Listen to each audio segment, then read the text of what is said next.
Bueno, pues Operación E es la historia de, básicamente la historia de la Operación E, que se conoce sobre el nombre de Operación Emanuel, pero contada desde el punto de vista del contracampo de la historia oficial, que es el punto de vista de la historia tal cual la vivió José Crisanto Gómez Tobar, que lo tenemos aquí. Yo soy López Tosar, José Crisanto López Tosar. Y bueno, la particularidad de esta historia es que, por un lado, es muy conocida, es decir, todo el mundo sabe que Clara Rojas tuvo un hijo en cautiverio y que luego este hijo lo confiaron los FARC a un raspachín que se llamaba José Crisanto Gómez Tobar, pero luego nadie sabe lo que pasó, lo que sucedió realmente.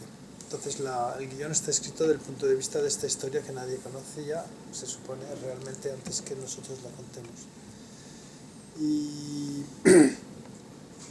Y voilà, a través de esta historia, además de contar una historia muy particular del tema colombiano, por supuesto, y de la historia reciente de Colombia, hay una trama que a mí me ha parecido universal al contar, al escribir el guión, bueno, al meterme en el trabajo con Almetti, que fue el guionista de esta historia, y que es el punto de vista visto desde los desplazados, desde las víctimas de las guerras, esta gente que nunca nadie habla de ellos, pues nosotros lo hemos hecho.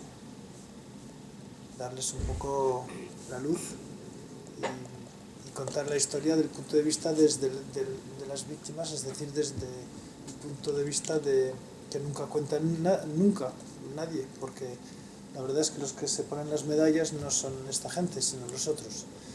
Y en el caso de esta historia particularmente, lo interesante era que se conoce todo lo que se dijo, lo que en su momento se dijo por parte de las redes oficiales colombianas o venezolanas, o de las FARC, pero nadie sabía a qué correspondía esta realidad, y ahora yo supongo que la gente pues tendrá interés en saberlo. Voilà, ¿no? ¿Ya? Ustedes encontraron a ¿cómo se llama? Personaje, sí. ¿En la cárcel o...? Bueno, nosotros no pudimos entrevistarnos con él. El productor colombiano, Juan Pablo Tamayo, que nos hizo el service en Colombia, sí tuvo oportunidad de entrevistarse con él allí. Ahora, bueno, en España esperamos poder verlo estos días porque seguramente vendrá. Llegaría para... Es posible que está todavía un poco en el aire porque, bueno, es un tipo que acaba de ser liberado de la cárcel hace 5 meses, 6 meses. Hace 5 meses que salió. Sí.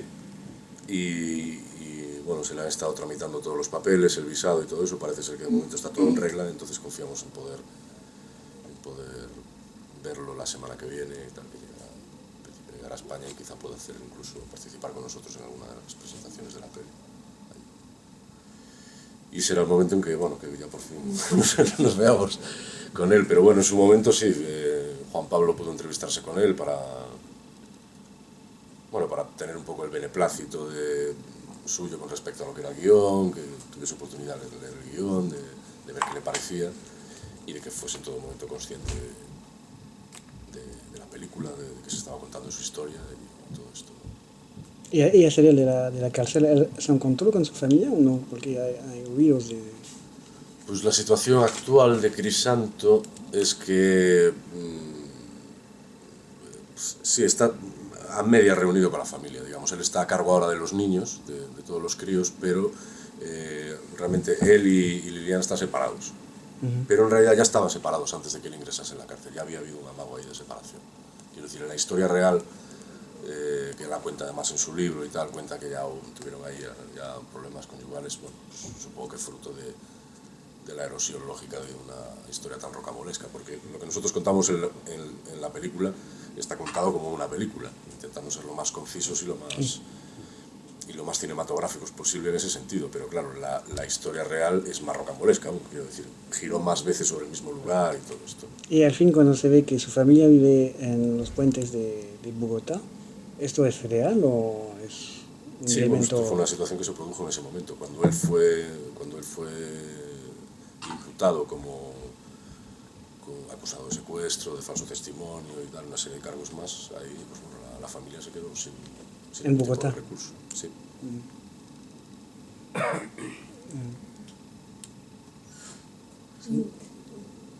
Si a lo mejor entendí mal, escribió un libro. Él escribió un libro, sí. Se llama El hijo de la selva, ¿no? Se llama.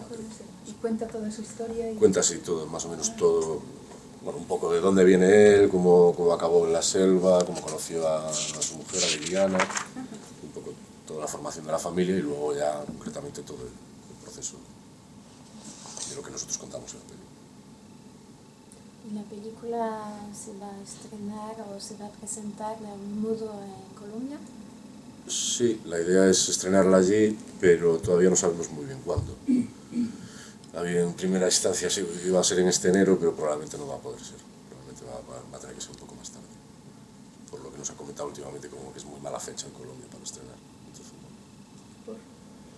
no sé. Eso, en cada país, cada distribuidor te dice una cosa, entonces dicen, no, aquí es mala época y tal. Igual que en España dicen que es mejor noviembre, diciembre, pero de repente otros dicen que no. Pues, bueno. ¿Tiene idea por qué no está? No sé, yo supongo que por los diálogos que se tienen en este momento, los diálogos de Sí, o eso, o algo estrictamente comercial, de que de repente intenten tender más hacia la primavera o así, es que puede ser cualquier cosa, no nos han dado una razón concreta. Pero bueno, quizá tenga algo que ver ahora, pues bueno. A ver. Sí, por eso le hacía la pregunta, porque pensaba que era a lo mejor para las discusiones en Cuba. Leí una entrevista en la que entendí que Clara Rojas no había participado para nada en el guión, ¿no? No. Así Te lo como, confirmo. ¿Cómo se tomó ella la película? Yo creo que ha habido un malentendido de lo que yo he entendido, porque tampoco yo estaba muy al frente de esta... Pero yo creo que esta señora en su momento ha pensado que estábamos haciendo una película basada en su vida. Y entonces, claro, pues se ofuscó mucho que no le llamamos, que no se le haya pedido permiso, que no sé qué, pero claro, todo lo que se dice sobre ella en la peli es una información pública que ya se... No hay, pero entonces yo creo que ahora, en cuanto vea o si ya la ha visto la peli, pues esto se va a tranquilizar normalmente, porque yo con esta señora no tengo ningún problema, pero tampoco la peli tiene... Es decir, no estoy contando su vida, aunque no que le tendría que pedir permiso para hacer esta película. Claro. Creo que esto va a acabar ¿Y ustedes así. trataron de encontrarla o no? ¿Trataron de encontrarla o no? No, bueno, a ver, la situación fue, nosotros como productores lo que hicimos fue un asesoramiento jurídico si realmente necesitábamos el permiso de Clara Rojas para contar la historia. Nuestros asesores en Colombia dijeron no, porque todo lo que vais a contar en vuestro guión, lo poquito que se cuenta, las poquitas referencias que hay a Clara Rojas en concreto son de dominio público, es decir, han sido publicadas en prensa, han salido a la tele, entonces jurídicamente no había, digamos, ninguna obligación. Luego sí es verdad que ella en algún momento, cuando estábamos rodando, al principio del rodaje sobre todo, pues eso, hubo una entrevista que apareció en el periódico El Tiempo, en el cual ella pues, se sentía aludida con la película, estaba un poco herida supuestamente porque no se hubiese consultado a ella directamente para contar, entonces bueno, hubo que, digamos, hacerle un comunicado oficial diciéndole pues, que la situación era esta, jurídicamente no estábamos obligados a decirle nada, ¿no? Pero en cualquier caso se le hizo llegar al guión para que ella estuviese al tanto. Luego ella además tenía un proyecto cinematográfico con su historia. Es decir, esto nos enteramos luego. Entonces supongo que habría algo ahí de cierto miedo por si las historias se podían cruzar o no, y en realidad no, porque nosotros no contamos para nada ninguna parte de su cautiverio y ella creo que en la historia que tal, basada en el libro que ella misma escribió, creo que la historia, digamos, el guión cinematográfico que estaba desarrollando tenía mucho que ver con esto. Y es decir, es justamente la parte que nosotros no contamos para nada. Y ahora, si no me equivoco, creo que ya ha visto la peli. O sea que... ¿Le ha gustado? No tengo ni idea. En teoría creo que sí que ha estado un paso. Pero no sé. Precisamente la decisión que me llamó mucho la atención hizo la película, la decisión de centrar toda la historia en el campesino y obedece a un interés particular por ese punto de vista o tiene que ver también con que no queréis meteros en la vida de Clara Rojas. No, tiene que ver con lo que contaba antes, es decir, con la idea que era el mejor tiro para contar la historia que nadie conocía. Es decir, si no íbamos a ya repetir lo que todos los medios habían contado, y además ya se había estrenado el libro de Ingrid Betancourt, y no íbamos... Este tema no era el que nosotros claramente queríamos contar. Si yo me meto en una historia que cuenta el cautiverio de Ingrid Betancourt, es otra peli, o del de Clara Rojas. Esta historia no tiene nada que ver con esto, más que se cruza la... Sí, al principio, pues. Claro. Sí, ¿no? Es lo que pasa con ese bebé, en cuanto lo dejan en manos de Crisanto y su familia, pues qué pasa a partir de ahí. Desde el principio siempre fue la intención de contar la historia. La historia siempre fue esa, vamos, nunca... Siempre rozó inevitablemente lo de Clara Rojas, porque evidentemente el niño Manuel es el niño de Clara Rojas, pero nunca hubo ningún interés en contar más que lo que se cuenta en la película sobre ella. Y la idea de hacer una película sobre los desplazados venía de su sensibilidad sobre este asunto, o del libro de El hijo de la selva. No, porque el libro tampoco nos... Es decir, el libro... Antonio Netti, cuando ha escrito la primera versión del guión, se ha informado con muchas cosas diferentes. Por supuesto, no es basado en el libro. Hay temas que se ha podido recortar, comprobar, pero nada más. Lo interesante de esta historia era que a partir de una historia conocida se podía contar cómo nadie la conocía realmente. Que eso me parecía, primero, una idea fantástica, porque eso habla del mundo, como va el mundo hoy. Y la segunda cosa es que a través de esta historia el mensaje que se podía transmitir es un mensaje universal. Y eso es lo que a mí enseguida me dio muchas ganas de contar esta historia. ¿Qué mensaje? Pues que lo que decía antes, que las víctimas inocentes son a veces los héroes de las historias que nos están contando otros, y que están escribiendo ellos la historia con la H grande, y que no son los mismos que los que dicen que la están haciendo. Y ahí teníamos la prueba que esto es verdad. Entonces era una historia emblemática de este punto de vista. Y para prepararte para el acento colombiano, porque hay muchos, conocía colombianos que me decían que pensaba que no te conocía como actor español, pensaba que venías de Colombia. Hay algún colombiano aquí, ¿no? ¿Tú qué opinas? Yo lastimosamente no he visto la película, conozco la temática, pero no he visto la película. Vi el trailer. Pues nada, bueno, fue trabajando con colombianos, claro. Primero con un compañero vuestro, periodista, que vive en España desde hace 12 años. Me puso en contacto con él, nuestro productor colombiano, y empezamos a trabajar. Así pues unos meses antes empezamos a hacer un poco de inversión también cultural, aprovechando su condición de periodista, pues analizando un poco todo el tema del conflicto, aprovechando y haciendo un análisis un poco de todo lo que era el entorno rural, de lo que podía ser el mundo en el que se movía Crisanto, y luego trabajando específicamente todo lo que se refería a lo lingüístico, y transformando cositas del guión.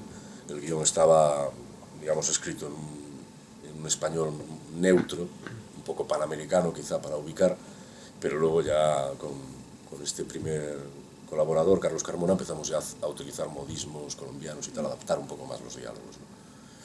Adaptarlos también, intentar llegar al punto de que fuesen suficientemente inteligibles en España, digamos, y suficientemente integrados en Colombia, ¿no? Es decir, para no caer en la cosa de hacer una peli de Víctor Gaviria y de repente que España nadie se enterase de nada, porque es lo que nos pasa cuando vemos las pelis de Víctor Gaviria, tenemos que usar subtítulos, porque no nos enteramos directamente de lo que dicen, porque sea un lenguaje tan lumpen, tan de barrio, tan marginal, que es difícil. Entonces, bueno, intentamos dejarlo un camino intermedio para no tener que llegar a ese extremo, ¿no? Tener que usar subtítulos. Y luego ya con Jaime Correa, que fue el director de casting de la película, que realizó un poco el reparto, hizo todo el trabajo con Miguel allí de buscar a todo el resto del plantel de actores en Colombia, pues él estaba después todos los días en rodaje, trabajando con nosotros, ocupándose un poco de los críos y de mí específicamente con el tema del acento. En cualquier caso, aparentemente para ustedes es habitual eso de hacer cambiar de acento a un actor, ¿no? Porque con Los Gal fue José García, bueno, pobre que también José, sí. es gallego, pero francés, y que tuvo que... Es que eres gallego. que tuvo un papel de periodista madrileño en el que tuvo que Sí, también lo hacer un contaron. esfuerzo. Sí, Ahora le venía Luis mucho el Tosar. acento gallego y quería olvidarse de este acento. Sí. Es que yo soy un drama para los actores. Sí, Noriega también tenía, ¿no? Hay un poco de acento Sí, vasco, bueno, es cántabro. sí, Pero bueno, Eduardo tiene un intentó, sí, también. acercarse. Me voy a dedicar a películas con acento. Vamos a trabajar una cosa ahora de la Provenza. Sí. Yo tenía una pregunta. Quería agradecerle su película y me pareció entretenida y a la vez un fiel retrato de la sociedad colombiana. Y en el sentido de que muestran que las víctimas son a la vez víctimas de la FARC y a la vez víctimas también de un gobierno que no sabe ocuparse de ellas y en el que las víctimas no pueden confiar. Sin embargo, me parece que en ese retrato fiel hay como un ausente. ¿Dónde están los paramilitares en la película? Me parece que no se ven. Bueno, O sea, yo creo que tiene toda la razón, pero el problema cuando se hace una peli es que yo me acuerdo que cuando hice Gal, cuando presenté Gal en Francia, había mucha gente, pero muchísima, que me dijo que echaban mucho de menos que no se hable de las víctimas francesas, porque claro, ellos habían sufrido este problema. Y yo lo único que les podía decir, que tenían toda la razón, pero que esto no era la peli, porque la peli no estaba contando el problema de las víctimas de los GAL, sino cómo la trama de los GAL se había montado con agentes corruptos del gobierno español. Y no podía en 1 hora y media contar todo. Entonces ahí es igual, claro que el problema de los paracos es muy importante en Colombia, pero no coincidía con el guión que estábamos contando, porque hubiera sido ir a contar algo de manera artificial, porque a ningún momento en la historia él se enfrenta al problema de los paracos, porque no... Se ha enfrentado y lo cuenta, digamos, el personaje lo cuenta tal como lo cuenta él también después en el libro, ¿no? Pero es un momento pasado, es un momento anterior, porque él fue desplazado de los paramilitares, lo dice. Él lo Crisanto, dice, antes estaba ahí, ahora estoy aquí, entonces ya se sabe, pero no hay tiempo para... Da la impresión que la violencia vendría solo de la FARC, cuando hay cifras que dicen que en 2010 sobre 60.000 homicidios, el 60% vendrían de los paramilitares y solo el 25% vendrían de la FARC. O sea, sí, pero yo creo que la impresión es la que tú quieres agarrar, no creo que sea la que dé la película. Porque esto ya lo he notado en coloquios, es como que hay un intento de... A veces noto que hay un intento como de justificación de las FARC, no, pero según la parte interesada, quiero decir. La violencia viene de todos los lados. Sí, no, evidentemente, pero es que tú en una película cuentas una historia, o sea, y la película no pretende ser un análisis, y es abiertamente un análisis del conflicto colombiano, es una historia que acaece en el marco del conflicto colombiano, y es la historia de este hombre, la historia de Crisanto. Y la historia de Crisanto, la que nosotros contamos, le ocurrió en un momento muy determinado, temporalmente en un momento determinado, y él mismo dice que fue ya desplazado de los paramilitares en su momento, pero justo lo que nosotros estamos contando es la historia que a él le acontece con el bebé Manuel en sus manos y cómo intenta sacarlo adelante. Y en ese momento de su vida, ahí los paramilitares no tuvieron nada que ver, justo en ese momento no tuvieron nada que ver. Sí. Que se podía haber metido tal, sí, pero también de alguna manera sería forzado, quiero decir que es que no ocurrió así, quiero decir, en ese momento. Le había ocurrido, ¿no? Pero... Y en cualquier caso es eso, es que la peli no intentas una peli que cuente en qué consiste el conflicto colombiano, es una peli que se desarrolla en el marco del conflicto armado de Colombia, y en este caso, pues bueno, tuvieron más que ver, en ese caso concreto, las FARC y el ejército y el Estado colombiano que los paramilitares en este momento. Pero claro, pues habrá que hacer 1000 películas sobre el conflicto colombiano para contarlo todo, es que es así. ¿Qué recibida esperáis en Colombia? ¿Cómo? En Colombia, que no sé qué recibimiento esperáis con la película. Pues yo sé que hay mucha expectación, claro. pero no sé si les va a gustar, les va a interesar o si van no sé, yo creo que no lo sé. Espero que les guste porque es verdad que nosotros lo hemos hecho con mucha sinceridad, por lo menos, y Por eso también hemos planteado ir a rodar allí cuando no era nada fácil, y que es verdad que en un primer término incluso los productores pensaron si se podía rodar en partes del mundo que se parezcan pero que sean más fáciles, y nosotros dijimos que no, que esto se tenía que hacer allí.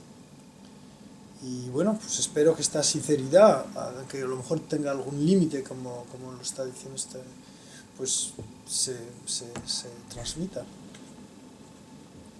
Para rodar, ¿ustedes qué problemas encontraron en...? Básicamente todos los problemas que tienes cuando vas a contar una historia en zonas difíciles, es decir, en zonas en donde las carreteras son donde está lloviendo, donde hay mosquitos, niños, monos, animales, arañas. Pero en términos de seguridad, no, porque la verdad es que no llegamos nunca, porque sería estúpido, y a zonas... Nos acercamos lo máximo posible a las zonas reales, pero nunca nos hemos metido en zonas peligrosas, que se saben peligrosas, pues sería... ¿Cuáles eran las locaciones? Pues en el Meta, casi toda la peli se rodó en el Meta. En el Meta, Villavicencio. Ah, ok. A partir de Villavicencio y el oeste, y luego también en Bogotá, y bueno. Girardot... La base militar, no recuerdo. ¿Torremaya? Sí. Torremaya. ¿Cómo es que trabajaron el personaje en Mono Jojoy? En el sentido de que, ¿a partir de qué se basaron para reconstruir la identidad del personaje? Bueno, el actor que lo interpreta estuvo con él en las jornadas de los diálogos del Cauca, ¿no? Caguán. Coincidió con él en esa, él era como una de las comisiones de diálogos, y justo este mismo actor estuvo allí. Por eso lo conocía muy bien, y lo pilló para... Bueno, incluso hubo gente que eran antiguos miembros de las FARC en el set, que de repente les dio como porque de lejos se creían que había vuelto. Básicamente así les daba un poco de... Le dio un susto al tío, y digo, no, tranquilo, es un actor. Pero yo estaba contento, porque digo, entonces es que se parece, ¿verdad? Bien hecho. Más generalmente, ¿en cuál fuentes te basaste para escribir o para hacer la película? O sea, testimonios, entrevistas. Un trabajo enorme de Antonio Onetti, que es el guionista. Tú te basaste en un trabajo enorme de Antonio Onetti, que es el guionista. Está muy bien. ¿Sabes cómo él Pues él, yo creo que con todas sus investigaciones en internet, leyendo todos los artículos que se habían escrito sobre esta historia. Bueno, porque justamente es esa historia que nadie le cuenta. Sí, pero bueno, ha habido gente que sí la ha contado. Ha habido 2 o 3 periodistas importantes en Colombia que habían sacado el tema así. Ha habido el libro de Crisanto. Hay entrevistas de él también, claro. Quiero decir que yo, por ejemplo, sí que teníamos acceso, había entrevistas en vídeo de él cuando él hizo la promo de su libro dentro de la cárcel. ¿Un intercambio entre él y el guionista para escribir o nada? No se pregunto nada a él. No, porque cuando haces una peli basada así en hechos reales, que yo he hecho bastantes, surge también un problema. Es que tú tienes que tener una línea, que es la de la peli y la de la que tú crees justa. Y si te metes demasiado en compromiso con la gente, es un problema, porque luego te agobian y además luego te manipulan aunque no lo quieran hacer, porque luego dices, no, eso no lo puedo contar porque a lo mejor va a hacer mucha pena y no sé qué, y es buena persona, y entonces es mejor tener una neutralidad como los periodistas, en el momento que estás contando algo, pero no tienes que meterte mientras estés trabajando, vamos, me parece a mí, en relaciones, porque si no ya eres el portavoz de esta persona, que es muy diferente, porque si te manipula entonces ya las cagado. Pero bueno, ¿tienes un trabajo de 2 periodistas colombianos? Sí, bueno, sí, cómo se escribió el guión, creo que primero que Antonio Onetti es un gran guionista, y segundo que es un señor que trabaja mucho, que tiene muchas maneras de informarse. Luego, cuando llego yo ya está hecho casi todo. Sí, y a ver, es una noticia que tuvo cierto eco, quiero decir, que hay vídeos de él pues, en el programa Testigo Directo y todo eso, o sea, quiero decir...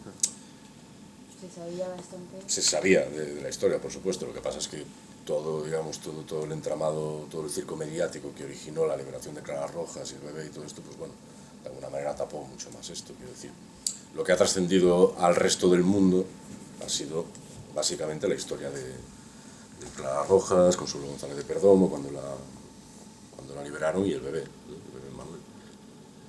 Y la historia de Crisanto, pues bueno, como suele pasar con estas historias, ha ido quedando ahí como soterrada, ¿no? Porque bueno, es la historia que tampoco le interesa demasiado.